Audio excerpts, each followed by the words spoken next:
Hi everyone, welcome to Season 2, Episode 2 of Some Drivel. I'm joined this week by an absolute legend of the industry, an actor, director, voice actor, and a genuine hero of mine, Mr. Jeff Steitzer. Jeff, thank you so much for jumping on this podcast with me this week. My pleasure. Genuinely, it is an honor to be talking to you. I kind of feel like off the bat, I need to just sort of set the parameters. And those parameters are myself and my dearest friends that I've grown up with, essentially, have been murdering each other to your dulcet tones for a long time. And I think, obviously, I want to unpack and I want to discuss your role with the Halo franchise and how it's become this sort of like indelible identifying aspect of your career. Oh, I've got a good story about that too. Now we're talking. But I wanted to kick off as well because I think it's so important to, discuss the context and the arc of your career, particularly in relation to theater. And sure, when you look at this last 12 months, for a lot of the industry, it's either been indefinitely postponed or just simply ground to a halt. But I saw recently you popped up in an online play. I believe, was it A Christmas Carol that you did? Yes, I think it was. Yeah.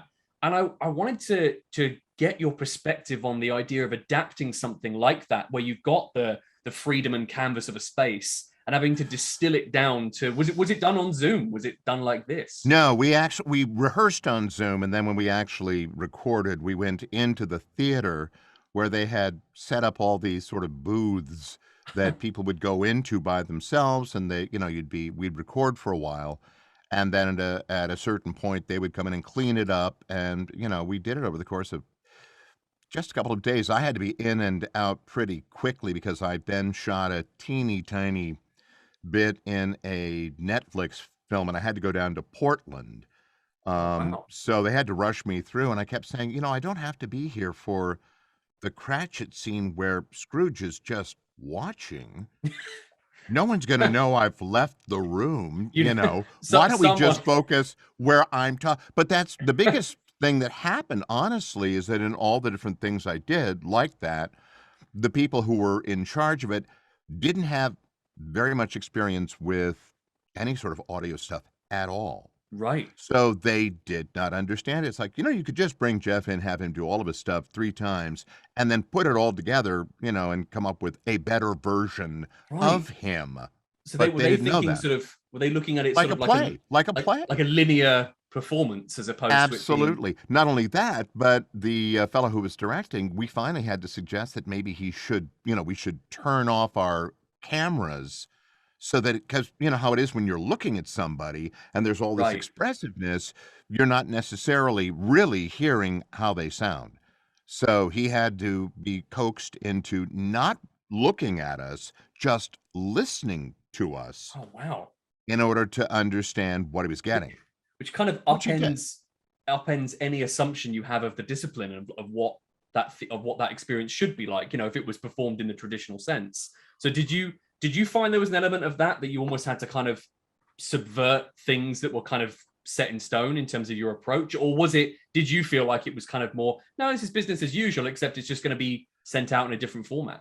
No, I think the biggest problem was that, because I've spent so much time in a recording booth, I've done audio dramas, I've done audio books, I've done a lot of commercials and all kinds of stuff like that. I'm pretty used to this, and the thing I tend to hear most often, which is a good thing to hear, is, pick it up, move it along, Right. Because I will kind of sort of just wallow.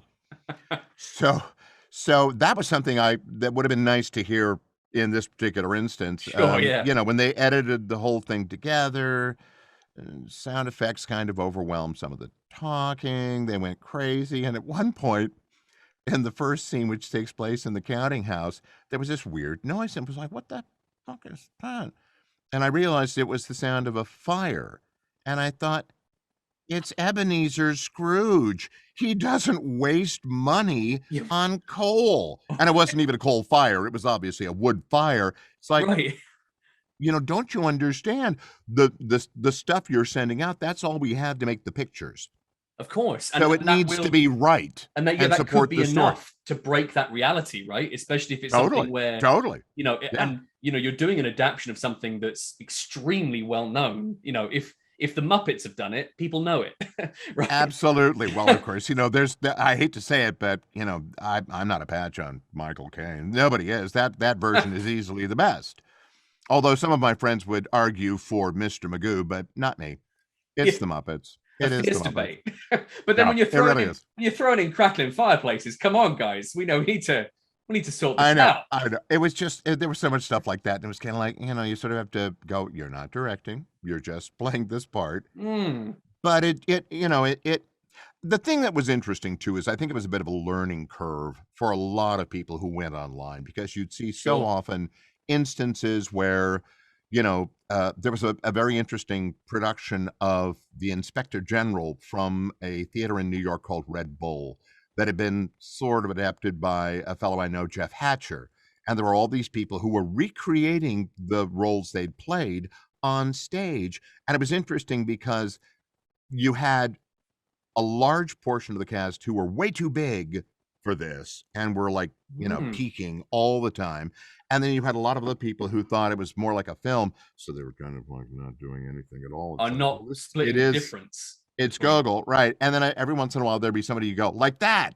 Somebody told them like that. But nobody knew, nobody had and most people had not done this kind of work, and they hadn't done what would have probably been the smartest thing to do, which was go back and immerse themselves in as many radio dramas from the 30s, 40s, Right. and 50s as they could, just to get a sense of, oh, this is how it's been done. That's the style. That's how the approach to Yeah, take. Because yeah, yeah, yeah. that's the thing as well. I was curious about that. Given everything you just said, given the sort of the very specific requirements of having to deliver a performance in that way, in that context, Right. throughout this last sort of, I suppose you sort of say 18 months, I guess, has have you been able to continue working, or has it been sort of like moments like that where you've been able to deliver very bespoke, constructed performances, but other things have gone on pause? Or have you been able to sort of, not business as usual, but been able to at least continue doing what you do? Well, here's what I'll say about that. There were a couple of things. First of all, I'm a lot older than I like to think I look. So I have Social Security and pensions, which means I don't have to work. Right. But I kind of like to work. So unlike so many of my younger friends, my heart bled for them because they were Mm. really, in trouble. I could pay my rent. I could buy my food, obviously. You can see. But so that wasn't really a problem, but I still managed to do some work along the way. Every once in a while, I did go in at one point during the pandemic. What was it called? There was a game that I did, Plants versus Zombies. Is that what it's called? Yeah. I Okay. think. Yeah. Um, and I was just making noises. I was in a booth that had been scrubbed down and everything. We all wore masks, and it was like, I came in, did it. It was like, thanks a lot, and it's so nice to sort of see you. See a And human then I was on being. my way. But I was telling you earlier about my story about the pandemic. Mm. I had decided my daughter at that time lived in New York City, and my son lives here, and I wanted to try and see them both equally if I could. Yeah. So Of I had course. decided I still have a voiceover agent in New York that I work with, but he's always encouraging. He said, "Come back to New York, come back." And I thought, okay, I will. I'm going to go back and I'm going to spend 3 months in New York. I got a real sweet deal and a place to live. Everything was going to work out well. So, I remember getting on the plane. Some of my friends said, are you sure this is such a good idea? This is mid-March. And I'm going, well, yeah, I think. No one said we can't fly, have they? Are we? I don't know. So I climb on a fairly empty plane, and should have been my first clue. Sure. I thought, Yeah. oh, The this is kind tumbleweed of up the aisle. this is very. I mean, seriously, no problem with service on that flight. Yeah. And then we got to New York, and I went up to where I was staying, and that was in the evening. That was, I believe, on a Wednesday, I think. And the next morning, I woke up, and all the theaters had shut down. And not only that, but I had a friend who had got tickets for Carnegie Hall and Jazz at Lincoln Center and all these Oh things, man. all canceled, all canceled. And I got in touch with my voiceover agent and I said, well, what are you folks going to do? He said, we don't really know. And then, of course, within a couple of days, nothing was happening. So here I am Yeah. in New York in a strange apartment. And even better, there was a roommate, a young woman who, when I arrived, I'd been told her boyfriend might be there, but he wasn't. And I said, well, where's your boyfriend? I thought he was going to be here when she met me at the door. And she said, oh, well, he's not feeling too well. He thinks he might have been exposed to COVID. And I'm sitting 4 feet away from this woman going, excuse me? Yeah. You know, Begging what one's about pardon. you? Yeah. Because, she'd been seeing him fairly regularly. And turned out then, yes, indeed, he did have it. But it was okay. Anyway, a week of being in New York, and everything got so spooky. Literally 1 week after I arrived, I booked a flight and I went home, Absolutely. Yeah. figuring, well, I'm going to be in an apartment. It might as well be mine, where I've got Yeah. all my garbage that I enjoy. I've got a good TV and I've got all the books I love to read. So that's going to be a better deal. Plus, I thought if anything happens, my doctor is here. I'm a mile away from a hospital. Absolutely. Yeah. Nothing did. Everything was great. Um, and unlike my daughter, who had a really hard year, so much so that she ended up moving with her husband to Buffalo, which ended up being a very good thing. Wow. But, I had a car. I could get out and drive around by Yeah. myself. She couldn't do that. So many other people had it so much harder than I did. I have no complaints. Sure. Um, Well, and many you were very lucky in that sort of confluence of timing that you had there, where it could have quite easily ended up with you being stuck in New York for that 3 months. Absolutely, You made or the, longer, yeah. well, of course, yeah, yeah, it could have been a very extended stay, which of course then has not only financial implications, but then the added emotional stress of then continued time away from family. So Yeah. that the fact that you were able to make that call in a timely fashion, got out of Oh, yeah. there, Oh, yeah. definitely the smart play for sure. So that's my story about the pandemic. That's bonkers. Yeah, So isn't that then, wild? so then from that, then you've come back home. You've largely Yep. obviously spent then the year in Seattle. Um, Well, were the you thing I able to? always say about this, just for what it's worth, is that I have spent my entire life pretty much as an actor. And like most actors, you know about us when we do something, but there's so much more time when we're not doing anything at all, Right. where we're not acting, where we're sitting around. So the idea of being, sort of in my apartment for months at a time doing nothing was not unusual for me, Sure. Yeah. Yeah. you know. The only thing that was odd about it was that when you would go outside, it was always a little traumatic. And of course, you couldn't see any of your friends, which is what I Right. mostly go outside to do. But Of course. then Yeah. No. Zoom sort of filled the gap and Well, made a this big difference. this became like the lifeline for many people, especially if they were in assisted living, or they were being had specific care needs. This became that point of connection for a lot of people. And I think the Absolutely. implications, not just for people's careers, but the emotional stress of that is quite Yeah. something, I think. Oh, yeah. So Oh, it's absolutely. and I suppose also for someone like yourself who has this incredible uh body of work, this library of creativity that you've done, which you yourself acknowledge, that there are moments where there's always, as an actor has, there's peaks and troughs. There's moments where you are going to be in that downtime between gigs. Absolutely. That do you feel like you've been able to, with obvious worldwide considerations, aside for a moment, do you feel like you've been able to continue putting out your art and doing what you love in this time, or has there been? Do you feel it has been somewhat restricted? Actually, it's been a sort of a different thing, which is that it has allowed me to kind of look at my artistic life and really examine what I want to continue to do. Of course. Because one of the things I realized, I've been able to be on stage now since 2019, and I realized pretty quickly I didn't really miss it. So I think the Interesting. odds that I will ever go back on stage are slim to none for many, many reasons. The world has changed so much in my lifetime. and it's something you don't want to go on and on about because, you know, you're already, as an old person, fairly tedious to most people who are young.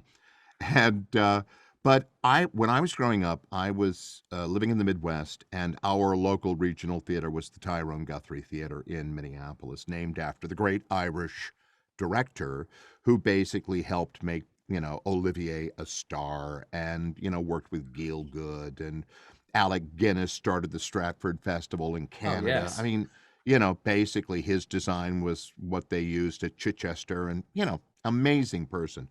And I actually got to see the last thing he directed at the Guthrie Theater, which was, you know, something that should not have worked on the thrust stage, Mm. Uncle Vanya, and it was one of the great experiences of my theater going Oh, life. fantastic.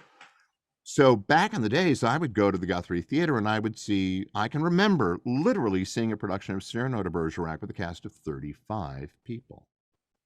You will never see that large a cast outside of a musical. And even there, you know, they're finding more and more ways to sort of boil it down. Of It's course. just never going to happen. And a theater like the Guthrie, which was committed to doing the greatest plays ever written, at, at least what at the time people thought were the greatest plays ever written. Yeah. They may not think that now, but performed by a resident ensemble of actors who worked with each other season after season, much like the RSC kind Yeah. of did and doesn't so much do now to the same extent, or the way Olivier's company worked when he was running the National. That's what we had, and in rotating prep. So when I was a college student in Minneapolis, I remember I'd think, oh, I want to go to the Guthrie tonight.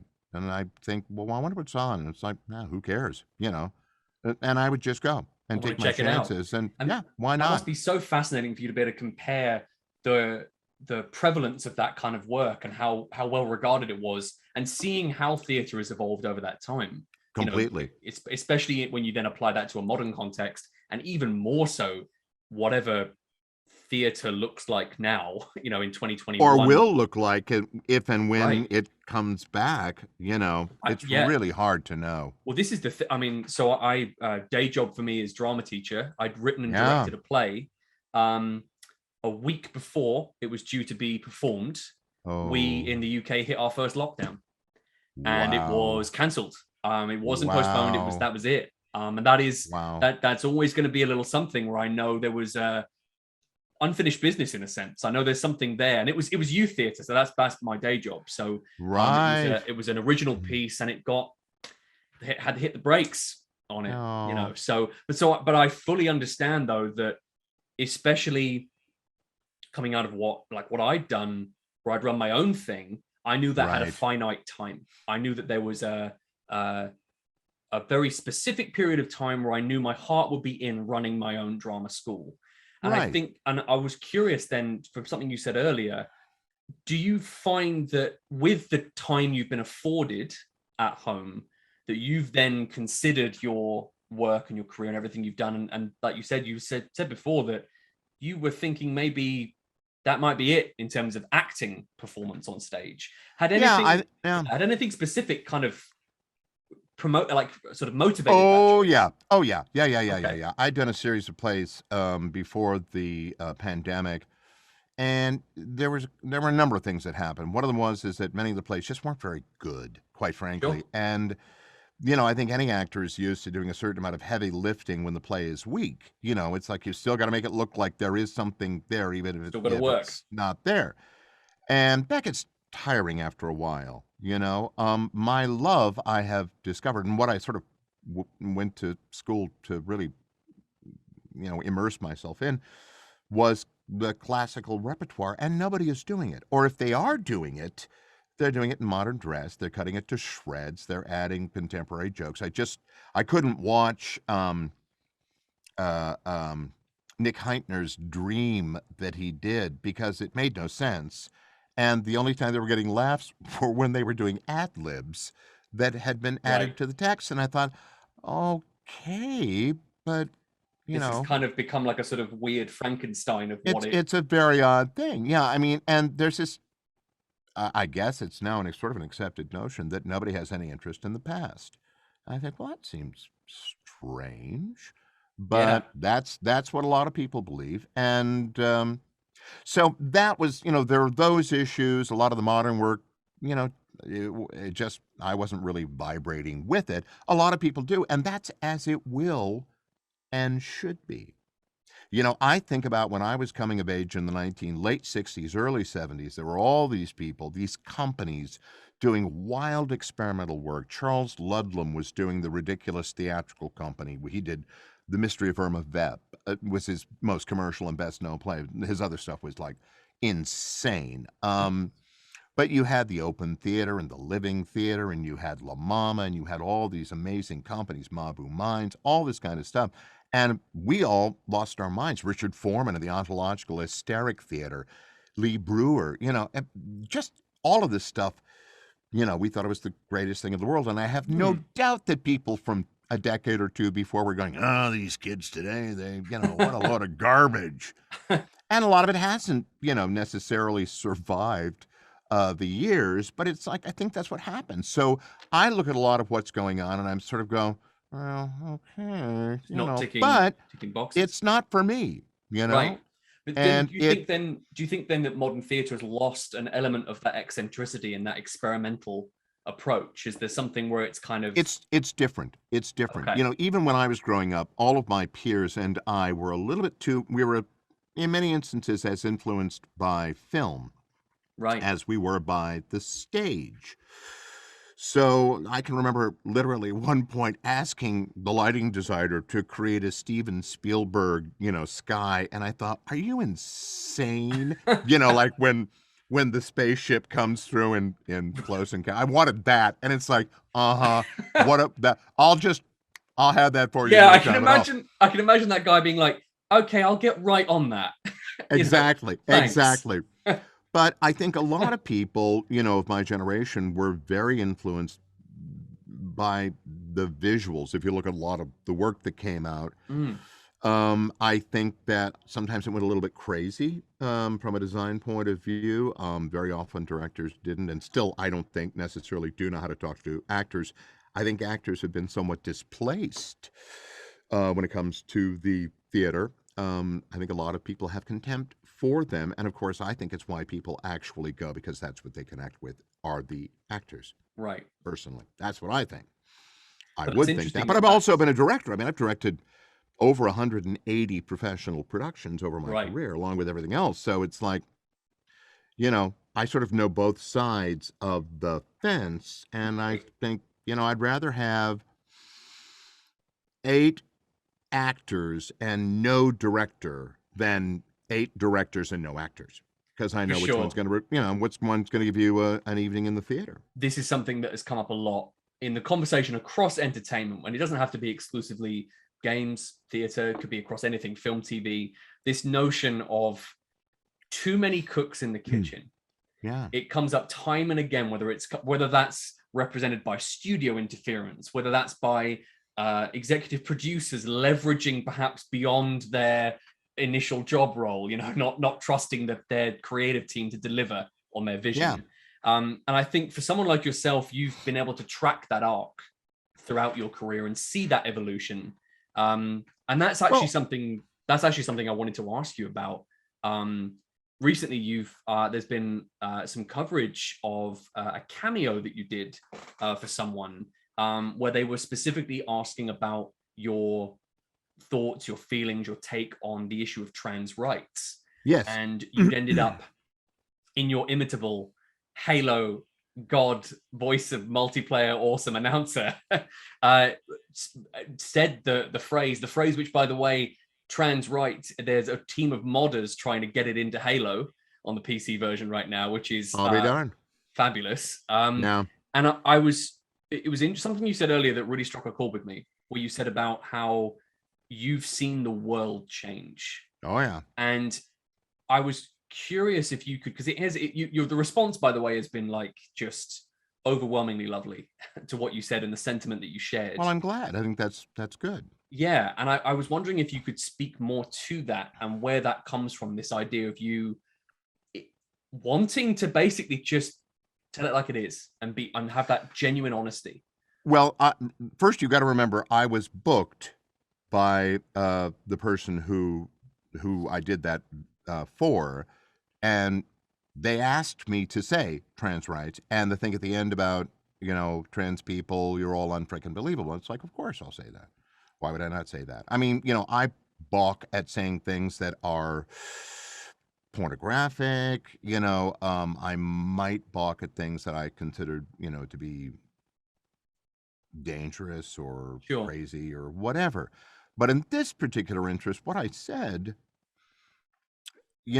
I'm very, very well aware as an almost 70-year-old white male, what a privileged life I have led. And over the years, I keep getting these amazing wake-up calls from people, who've had to sort of slap me across the face and go, it's not like that for everybody, because you know what everything your view of the world is based on your personal experience. And I remember being in college back in the 1970s. I was walking across the campus at night after seeing a film, in one of the film clubs or something. And there was a poster. I was just, wandering along, and I looked up, and there was a poster for some event called Take Back the Night. I thought, what? Take what? And I looked a little more closely, and of course it was for the at that point, just emerging women's movement. Yeah. And I didn't understand what the phrase meant. I quickly found out. And of course, that was, the first probably of many, many times when I realized that a lot of people's experiences are much different than mine. I've never been terribly nervous about going almost anywhere. Yeah, I'm always careful when I walk around. I lived in New York for 6 years. So, you learn that there are certain neighborhoods you probably won't go into. But, I I did not have the experience that a woman would have crossing campus. I did not understand that. And then I did. And then years later, shockingly, I was talking to a friend of mine who's black, a wonderful actor, and he said that he had the same experience just walking home from the theater, which Right. was 3 blocks away. And I thought, well, but what? And again, it was sheer stupidity on my part, and not really ever having just gotten into somebody else's skin in the way that we're as actors supposed to do. Of course, yeah. It is about empathy and understanding. Absolutely, and literally walking in those other people's skins and shoes and understanding what it's like. Um, One of the things that's been most incredible about this past year and a half, or even a little bit longer, of course, has been the fact that there has been this explosion of events Mm. and populations, all of whom want to be heard, who want to be seen. And it just seemed to me that, I'm happy as myself. I don't represent anything else except my own opinion. I am unbelievably happy to say, absolutely, to Yeah. trans people and black people and Hispanic people and Asian Americans. I'm almost embarrassed to say that some years ago I directed a musical about the Asian American experience because, I would know so much about that. Um, I mean, and there was another sort of a wake up call. We went out to supper one night, and I was talking to the actors. And I said, "Well, you should be able to play any role." They were like, "Jeff, that's just not the way it works." I was like, Right. "Really? But you're so good." Yeah. Anyway, so it's that kind of a thing. I think that everybody should have the chance to be the best them they can be. And Absolutely. anything that gets in the way of that, I think is reprehensible and has to be resisted, even if it's something as simple as just trying to talk to that person Right. who thinks that they don't have those rights, Yeah. and I agree. understand where you're coming from. Why do you believe that? What's it to you? But You know? that's the problem. I think you've actually summarized the issue quite succinctly there, which is that you acknowledge that there might be previously an ignorance. But when Yeah, people acknowledge it and have at least the self-awareness to say, I don't know enough about this, they yeah, then don't take that next step and go, yeah, but I want to understand. I want yeah, to empathize and I want to be able to relate to that experience. That's something I know I've had to really face up to. I've been afforded opportunities in my life I know that other people wouldn't have had and would yeah, have had a harder time because of it. I yes, think where for someone like you, though, to do what you did, I understand that the cameo was a specific request in that sense. There was a No, transaction. everything else I said about that was basically, the way I felt and what was on my mind. But that's the Yeah. difference. That's the difference, is that some people would look at that purely as, oh, this is a quote I'm reading. But I think it's resonated with so many people from someone like yourself is that you added the context of your own belief to it. Yeah. And that, at least to me, as someone who saw that, as someone who really appreciates you as a human and as the work you do, I think that truth resonated and clearly was appreciated by many, because I think so many people are afraid to speak that honestly for fear of alienating some theoretical portion of an audience that really you don't want to be chasing after because of their own take on it and perhaps their opposite view, which isn't as understanding and inclusionary. So I think really where I was going with that was thank you, because it was a lovely thing you did, and I think it's great. It'll be great for people to hear you speak to that.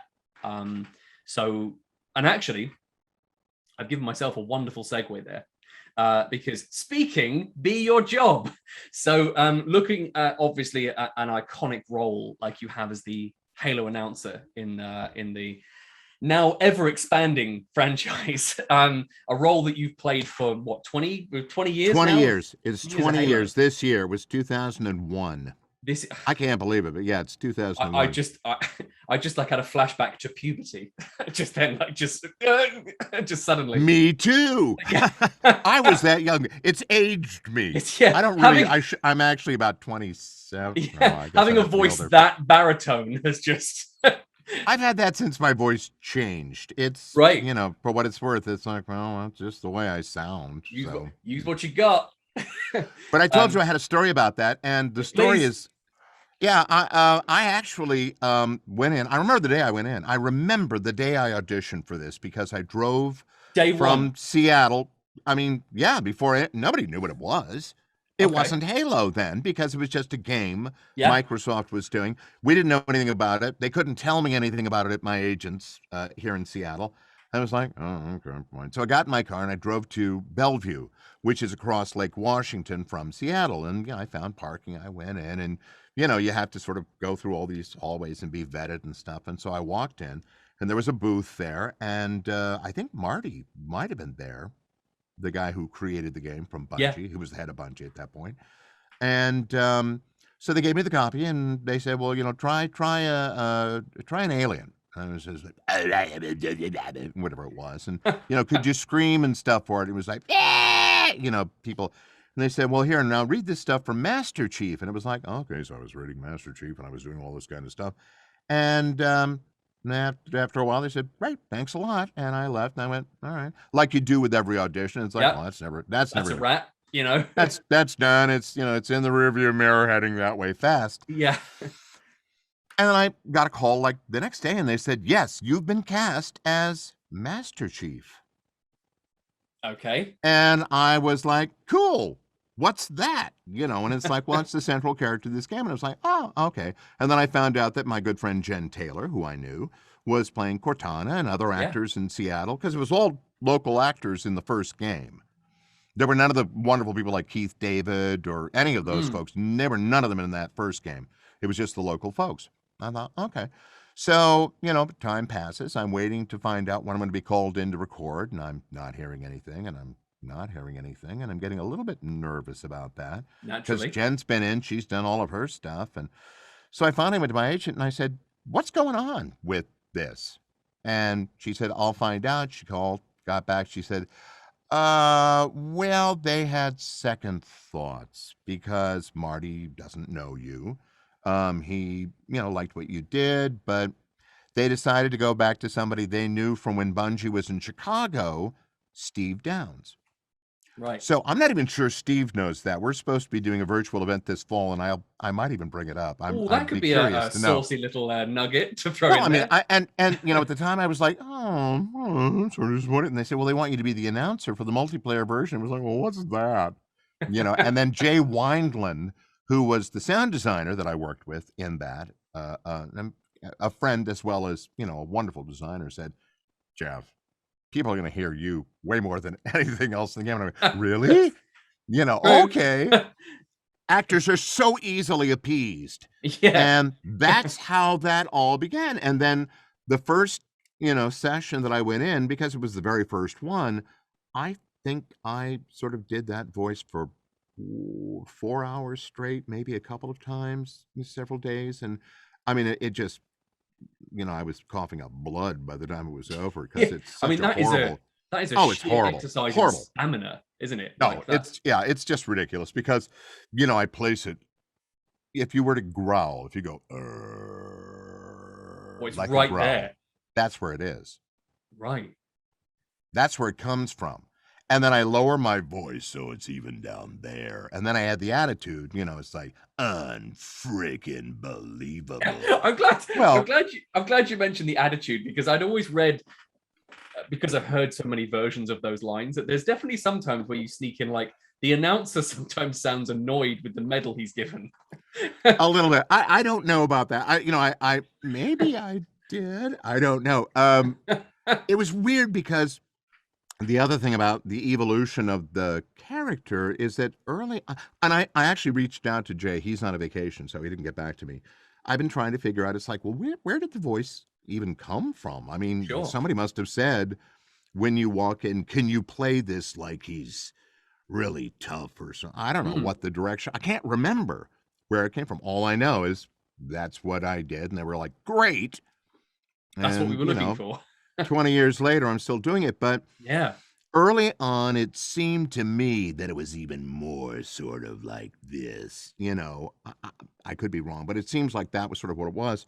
And then, as everyone knows, at a certain point, Bungie had a falling out with Microsoft and sold them Halo and walked away with enough money to start a new franchise, which was Destiny. And 343 took over. And when 343 took over, several things happened. One of the first things they did was they tried to get rid of us all. Complete recast. Totally. Yeah, absolutely. And in fact, yeah, that, well, I can't really tell Jen's story, but it was particularly awful because they had to then bring her back in because the person they had just didn't work out. Oh, well, they had to But reapproach. this is what I heard about. This is what I mean, I heard about this later. It was like, again, it's like I'm so oblivious. And I wasn't like I wasn't keeping busy. So it was like, oh, that'd be stupid and terrible. And then, of course, it didn't happen. And obviously, I'm glad it didn't. But then we started, when we went into the studio, I started getting a very different kind of direction than I had been used to. I would mostly be asked to do pickups or variations.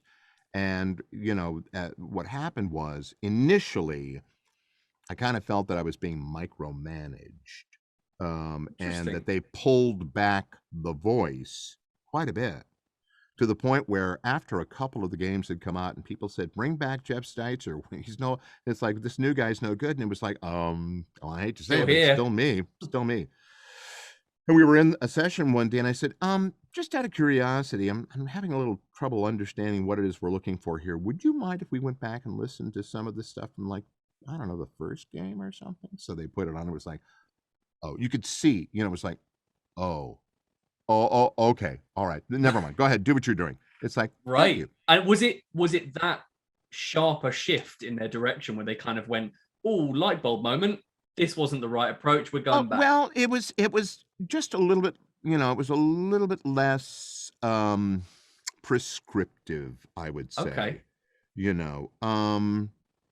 I mean, that was, it's not a huge issue, as it turns out. I mean, it's been fine, and the people at 343, I would say, on the whole, have been fabulous. Yeah. They're really, really nice people, and I think the bottom line is that obviously when they took over, I suspect that they wanted to sort of claim their turf and say, it's like there's a new sheriff in town, and this is what we're going to do. And I get that. I understand that completely.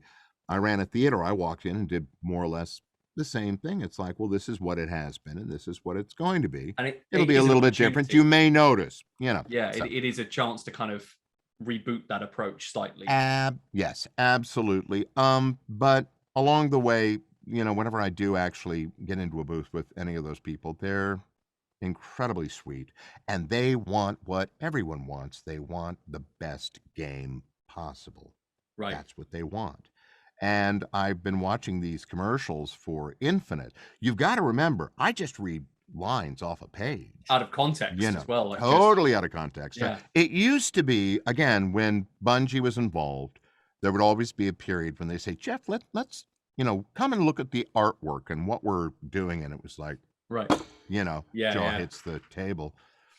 And that hasn't happened in a while. So I don't, I find out after the fact kind of what happened to the game I narrated. And I occasionally will, pry a clue out of a friend or something who's involved in the game. But to get a little inside something. Yeah, what's happening here? It's like, well, I think you should know there are zombies. It's like, zombies in the game. Okay, cool. Well, yeah, that's worth knowing.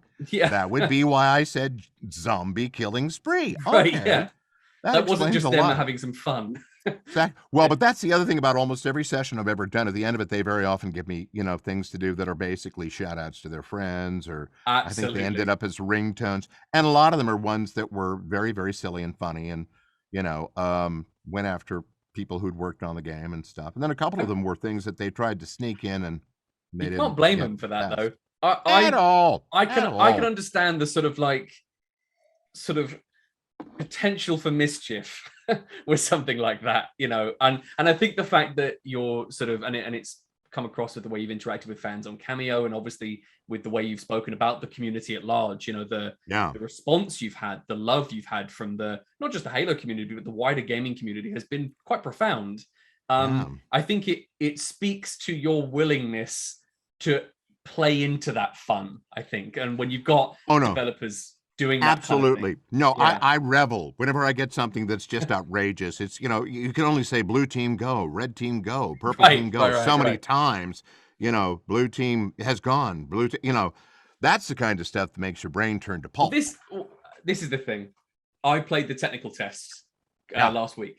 And I think I just wanted to somewhat shamelessly take the next 10 seconds of this podcast just to be able to say to you, Jeff Steitzer, that Off the Rack might be the best medal I've ever heard in a Halo game. Just the way you would go off the rack. Off the rack. Yes. And I actually clipped a montage of me getting that medal purely because it was so jolly. I think that's maybe what I meant by you had kind of like some of the readings you do for some of the lines have that kind of sneer, that snarl to them, which is absolutely really interesting. No, one of my favorite lines they never put in the game, which was "You suck." I love that. I love that. That is, and it's there's a video that's done the rounds on YouTube. I think it may be a family. Somebody got a hold of it somewhere, but yeah. Oh yeah. Oh, I know what you're talking about. Yeah, I was at a friend's house. That's right. That's right. And you were speaking to your career, and you mentioned, I think, Cheney Mania as one. That was the other one. Is one of my favorites. And they tried to slip it in, but somebody caught it, and so they said, "No, no, thanks. No, we've got our lawyers are busy already, so no, you can't do this." But it would have been fun. when Cheney Mania. Oh, come on. Well, and you know what it was for. If you shot your own teammate in the face, then you heard me going, Cheney Mania. It's genius, I thought. I think again. But I didn't make the game, did I? Yes, yeah, exactly, yeah. Then you get to sort of sit there and be like, well, if it was me, But that's when you sneak in medals like Cluster Luck and doing stuff like that, I feel like there was a place, an empty slot that both Cheney Mania and You Suck could have occupied. Generally, when we're in the studio, I can tell when something's working when we do a line 3 times, which is how we tend to do it. And then, they turn off their mic while I'm recording, and then they turn it back on, and what I hear is laughter. When I hear them howling with laughter, then it's like, okay, I thought so too, I'm glad that they think that, because I think, for me, it's part of what makes doing this after all these years so much fun. Absolutely. Is finding that kind of mischievous,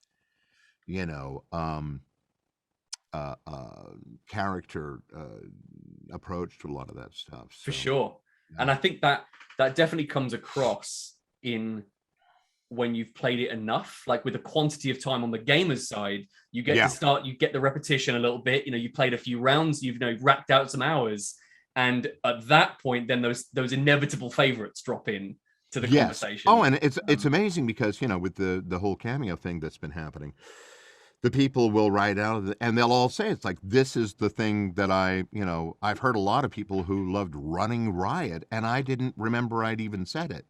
Right. It's like, I did. Oh, okay. Yeah, great. there are ones that unfrickinbelievable, I have always liked to do because it's sort of instantly recognizable. Double kill, triple kill. That stuff is fun.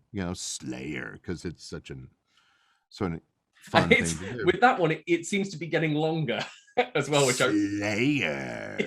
Oh, yeah. No, I know. Well, this is what I mean about somebody coming along going, people got to go home. It's like, yeah. That's fantastic. And actually, that's something I wanted to ask you, just as a kind of offshoot of that. Have there ever been moments where that levity in the booth has caused you to break? Have you had those moments of like where you've corpsed in it, or do you find yourself able to just deliver the line and then you're enjoying it afterwards? Somebody may know that on the other side. I don't have any memory of losing it unless I just said the line so completely wrong, misread it, and then I sort of giggle about the fact that I'm an idiot and I totally screwed up and say, I'm sorry. Let's go do it again. Oh, that's what I remember. But I've got to do the Halo voice again. But exactly. But when I'm actually doing the voice, it's like, nah, it's pretty focused. Easy to do. Yeah. Interesting. I think so. So now you're gonna have all these folks from Bungie and 343 going, oh, he is so full of it. That isn't the way it was at all. We could have gotten through the whole thing in an hour, but he was always laughing. He thought it was so 20 takes funny. to get Running Riot. You know what I mean? Exactly. He can't remember he did it. What a dick. That, by the way, this disgruntled game developer character that we've just invented there. That's for now. Oh, come on. Come on, Jeff. That is like verbatim. That's exactly, it's a documentary take. Right. I mean, if you met these people, they all male and female, they all sound exactly like that. Yeah, they're talking about me. I don't know why. Quite frankly, they've just had enough. The story of my life. Yeah. People who've worked with me, they've just had enough. Once again, you've done a beautiful job helping me with my segue here, because one of the closing questions that we do with all of our new episodes now, all of our new episodes of the podcast, with every guest, we obviously tailor our interview and our conversation to them, but we always ask sort of the same one or two questions to wrap it up. And one of them is in relation to this idea of legacy.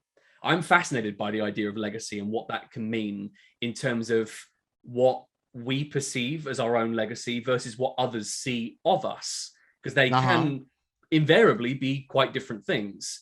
And I was wondering for you, not necessarily just as a performer, it could just be as a human, up to this point, right to, we're recording in beginning of August right now. Right. What do you feel in for yourself that your legacy is, or rather, furthermore from that, what would you like it to be? Well, I don't think there's any question what it is. I've been joking about for years the fact that, when I'm gone, it'll be like, the voice of Halo. If anybody even notes my passing, that's what they'll say. And, it's a little bit like there are so many people who have passed on and you think, oh, but they did so much more than that Lord of the Rings movie, or, whatever it was, Alan Rickman. It's like, do you have any idea what he did in classical theater? And of course, the answer is no. But that happens to everybody, so I don't worry about that too much. And, I can't worry about my legacy, because then you start second guessing yourself. And I've done too much of that in my life anyway.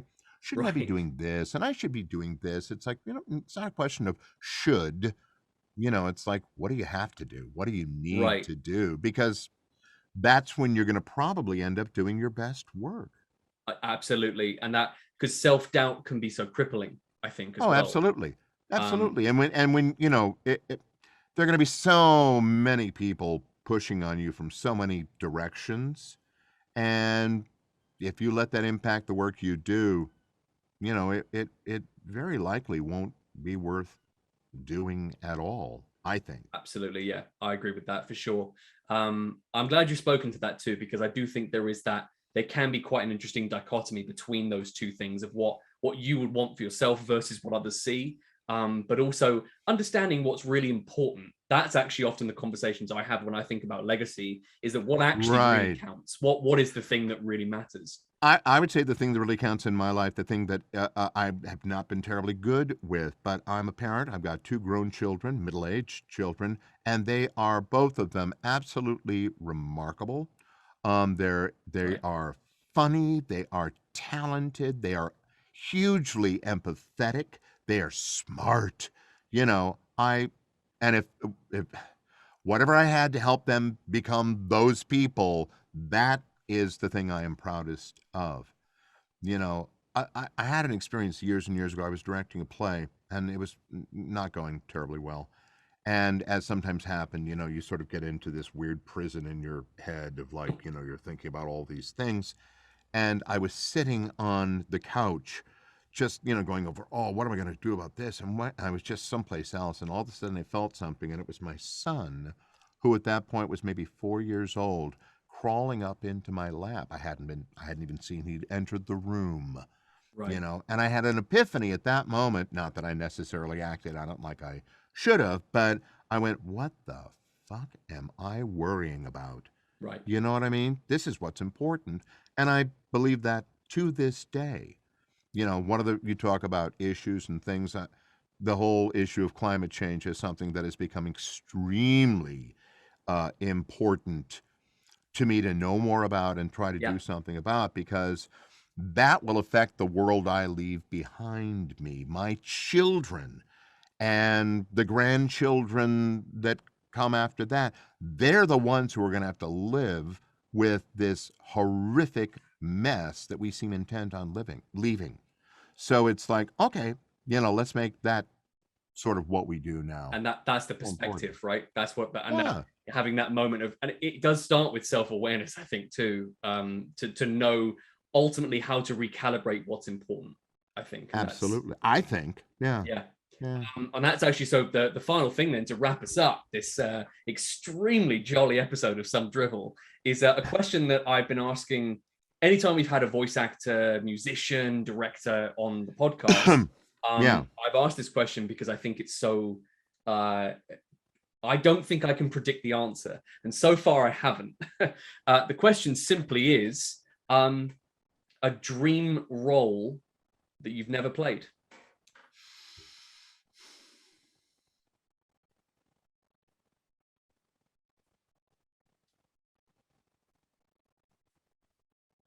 The level of thought.